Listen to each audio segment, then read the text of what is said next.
Hello everyone and welcome back to the Opera Euro Rapid Preliminaries. It's Magnus Carlsen versus Anish Giri, and after two games with the black pieces, Magnus finally gets the white pieces, and already we have a very big surprise on move 1. So without further ado, let's check it out as Magnus with the white pieces opens with e3. And everyone was very interested as to, is this some super kind of a secret preparation Magnus prepared for Giri? Is it maybe a mouse slip, or is maybe Magnus even afraid of going e4 as well, everyone is afraid of Giri's Najdorf defense nowadays. So while we'll have to wait for the end of day 2 for Magnus to answer that, let's check out what happened here. So Magnus opens with e3. So far we know nothing of this maneuver. Also known as the Van Kreuz opening. We have d5 by Giri and c4 by Magnus. We have e6 and now knight to f3. We have knight f6 and b3 now, preparing to fianchetto the light square bishop.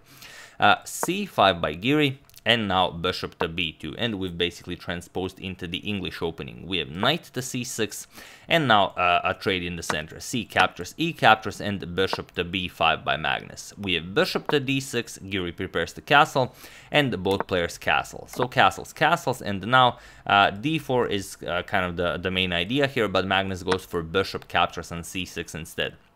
And now you have to be a little bit careful here, because you no longer will have a bishop to retreat to e2. So b captures on c6, and now there are some games where d3 and queen to c2 were played. However, here Magnus goes for knight to c3, and now he basically invites Giri to pin the knight, which he does. He plays bishop to g4, and now you don't have a bishop to, play bishop back to e2, and you can't really move the queen, otherwise Giri will just open up the king's position.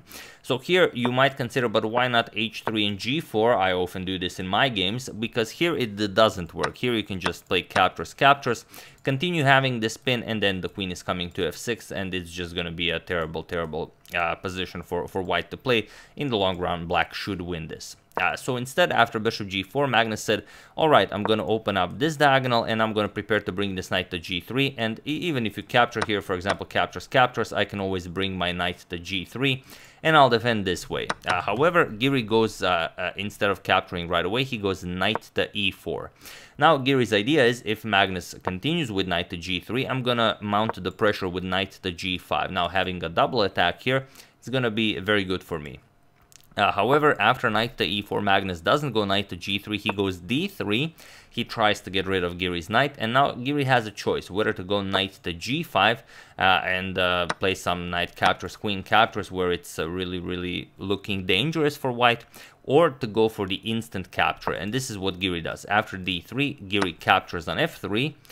We have g captures, and now queen to g5 with check. We have knight to g3. If you play king to h1, then it's just game over. Queen to h1 threatens checkmate, and also knight captures on f2 with check. And you cannot defend against both threats. If you play something like f4, the knight captures here with check. You have to capture with the rook, otherwise you lose the queen, and it's just game over. This is a completely winning position for black.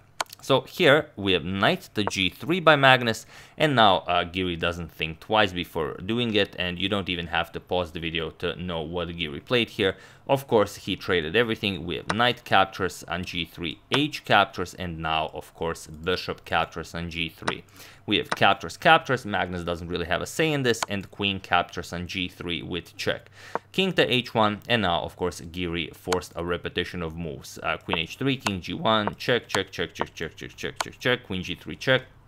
And it was in this position the players agreed to a draw, or rather, a threefold repetition occurred. So I don't know what happened there. Was the e3 move by intent, or was it maybe a mouse slip? But it's kind of hard to believe that Magnus has at least one mouse slip in every game. I mean, it'd be pretty weird. I've seen him play bullet. He does not do mouse slips. So I think e3 was maybe some sort of a weird move to throw Giri off guard. But Giri, it would seem, is prepared even for that move. Crazy stuff. Giri gets an easy draw with the black pieces against the world champion, and Magnus doesn't really take advantage of his white pieces in his first white game on the second day. But yeah, crazy stuff. Hope you guys enjoyed that, as Magnus surely hasn't, but 2 more rounds to go in the second day, so we'll see what happens here. I would like to thank Zvonimir Maric, Federico Ferrari, Shanvaja Sakera, Connor Davis, and Ioannis Lalos for a contribution to my channel. Thank you a lot, I really appreciate it. As usual, you can check 2 of my previous videos here. Thank you all for watching, and I will see you soon, continuing the coverage of this very nice tournament, checking up on your wonderful suggestions, and whatever else happens in the chess world. So thank you all, I will see you soon, and have an excellent rest of your day.